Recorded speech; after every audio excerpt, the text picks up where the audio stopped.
En 1951, la Libye était l'un des pays les plus pauvres au monde. Sous Kadhafi, et avant l'intervention de l'OTAN, le niveau de vie des Libyens était le plus élevé d'Afrique. En avance sur la Russie, le Brésil et l'Arabie Saoudite. Le droit au logement pour chaque Libyen était une obligation du gouvernement. Les couples nouvellement mariés recevaient 50 000 $ d'aide pour acheter leur propre maison. L'électricité était gratuite pour tous. Le niveau d'éducation était très élevé. Le taux d'alphabétisation avait atteint les 85%. Les Libyens bénéficiaient d'un système de soins des plus avancés et surtout, gratuit pour tous. Les personnes ne trouvant pas les soins ou l'éducation qui leur convient en Libye, recevaient une aide du gouvernement pour se rendre à l'étranger. Tous les prêts étaient sans intérêt, à 0%. Le prix de l'essence était de 14 centimes.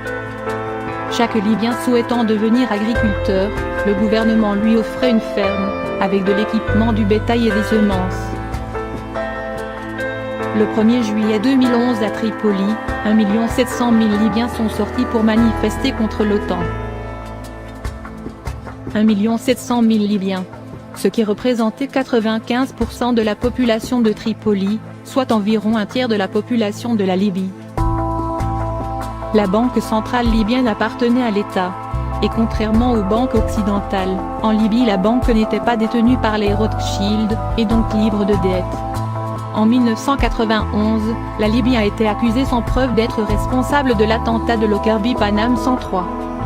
Il s'est avéré que les États-Unis avaient payé les témoins au procès, 4 millions de $ chacun, pour témoigner contre les accusés libyens. Ils ont été payés pour mentir, et ils ont depuis retiré leurs preuves. Kadhafi avait également travaillé pour remplacer le paiement du pétrole qui était en dollars américains, par le dinar africain. Nicolas Sarkozy avait traité la Libye de menace pour la sécurité financière de l'humanité. L'un des premiers actes de la Libye rebelle a été de créer une nouvelle banque centrale. Devenue la propriété des Rothschild, comme les nôtres en Occident, les pays de l'Ouest. La famille Rothschild possède plus de la moitié des richesses du monde. Les banques Rothschild créent de l'argent à partir de rien, et le vendent aux États avec intérêt. Cela signifie que nous n'aurons jamais assez d'argent pour rembourser ce qui est dû.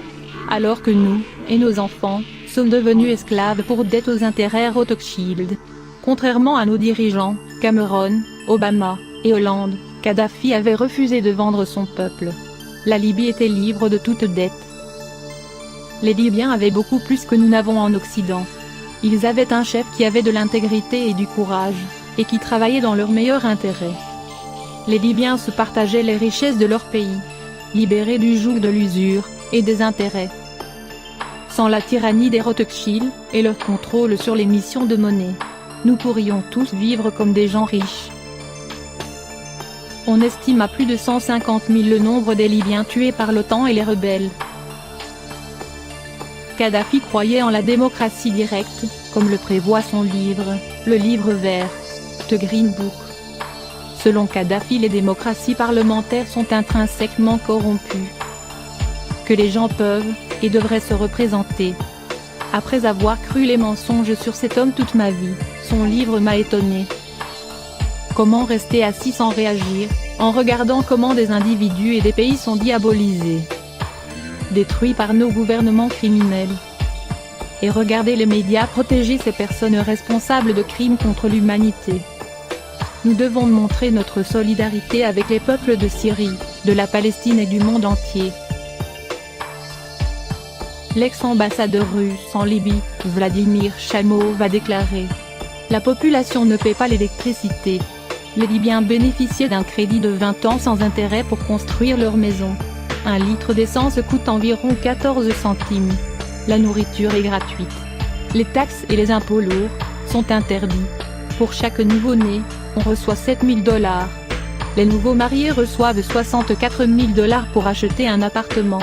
L'éducation et la médecine sont gratuites.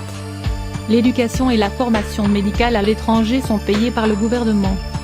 Il y a des supermarchés pour les familles nombreuses avec des prix symboliques pour l'alimentation de base. La vente des produits au-delà de leur date de consommation est punie de fortes amendes, parfois même de prison. Beaucoup de pharmacies offrent des fournitures gratuites. Diffuser de faux médicaments est un crime majeur. La population ne paie pas l'électricité. La vente et la consommation d'alcool sont interdites, la prohibition est une loi. Les prêts d'achat d'une voiture ou d'un appartement sont accordés sans intérêt. Les affaires immobilières sont interdites. Si quelqu'un veut acheter une voiture, jusqu'à 65% du prix est réglé par l'État. L'essence est moins chère que l'eau.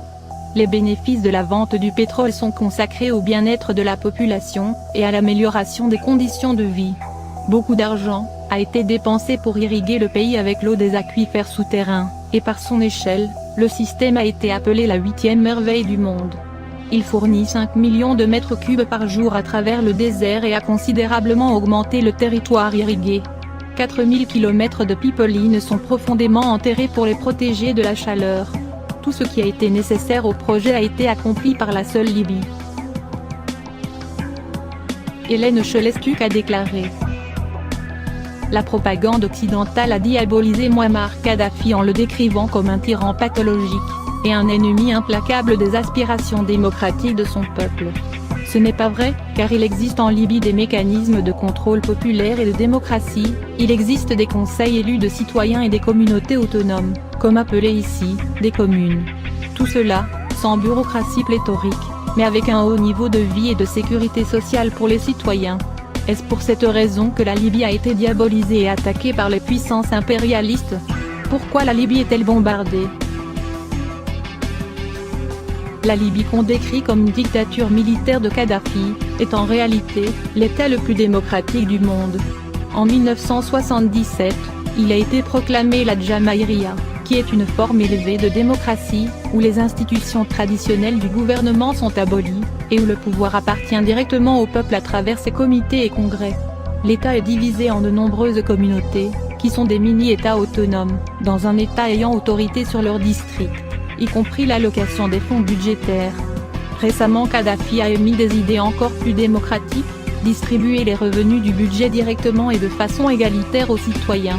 Ces mesures selon le leader de la révolution libyenne, devant éliminer la corruption et la bureaucratie parasite. Il n'est évidemment guère étonnant que les médias dominants ne fournissent au public aucune de ces données, extrêmement révélatrices sur la nature réelle du régime libyen, car il est probable que tous les indignés à travers l'Europe réclameraient des avancées sociales calquées sur la Libye du colonel Kadhafi. Ce qui serait pour le moins embarrassant pour les si brillants et si compétents dirigeants du vieux continent.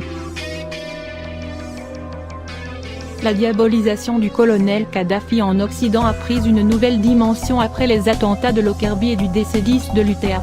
L'Occident continue d'accuser la Libye d'avoir perpétré ces attaques terroristes, alors que l'excellent journaliste Pierre Péan a définitivement démonté cette fable.